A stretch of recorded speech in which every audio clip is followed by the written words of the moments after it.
রাজাকার বলেন, হাইজাকার বলেন, স্বৈরাচার বলেন, মুক্তিযোদ্ধা বলেন। আসসালামু আলাইকুম। আপনি এত রাতে কি মনে করে? দিনের কথা দিনে ভালো, রাইতের কথা রাইতেই ভালো। কি বলেন? কাজের লোকের কাছে দিন রাত সবই সমান। আপনি একজন কাজের লোক, তাই এত রাত জেগে কাজ করতেছেন। আমিও কাজের লোক, তাই এত রাতে কাজের লোকের কাছে ছুটে এসেছি। আমার কাছে আপনার কি কাজ? একটু বসে বলি। বসেন। মধুমতি ব্রিজের টেন্ডার হবে 15 তারিখে। আমি ওই ব্রিজের কন্ট্রাক্ট পাওয়ার জন্য উপর মহলে প্রায় 20 লক্ষ টাকা খরচ করে ফেলেছি। ওদিক থেকে আমাকে পাকা কথা দিয়ে ফেলেছে। এখন একমাত্র বাধা আপনি।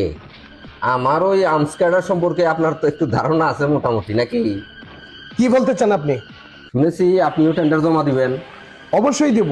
রাত জেগে কষ্ট করতেছেন লাভের আশায়, নাকি? সেই লাভ যদি আমি আপনাকে দিয়ে দেই, এবং এখনই এই এখানে 10 লাখ আছে, যদি মনে করেন কম হয়েছে আরো 5 লাখ দিতে রাজি আছি। উপর মহলে 10 লাখ আর্মস কাটার দিয়েই যাচ্ছেন। ওদের তো দিয়েই যাচ্ছি আনলিমিটেড। আমাকে 15 লাখ। আমার মতো আরো কন্ট্রাক্টর আছে, তাদেরকেও নিশ্চয়ই দিবেন। তা প্রায় 1 কোটি। তারপরেও আপনি লাভ করবেন? তার মানে টেন্ডার হবে 5 কোটি। 3 কোটি টাকা ওই ব্রিজে আপনি কাজ করবেন, 2 কোটি টাকা লাভ করবেন। তার মানে যে ব্রিজটা 100 বছর লাস্টিং করতো, সেটা চলে আসবে 20 বছরে। আমি একজন মুক্তিযোদ্ধা ছিলাম, এই দেশটার ক্ষতি হোক আমি এটা বেঁচে থাকতে হতে দেব না। সালাম সাহেব, আপনি হয়তো জানেন না, আপনি ছিলেন রাজাকার আর আমি ছিলাম একজন মুক্তিযোদ্ধা।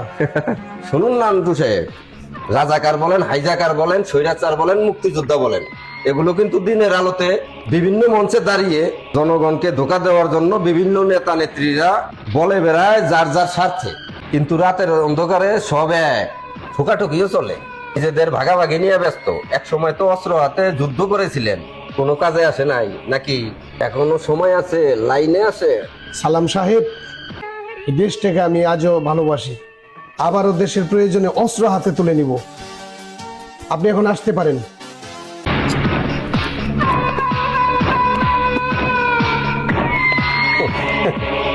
আবার দেখা হবে।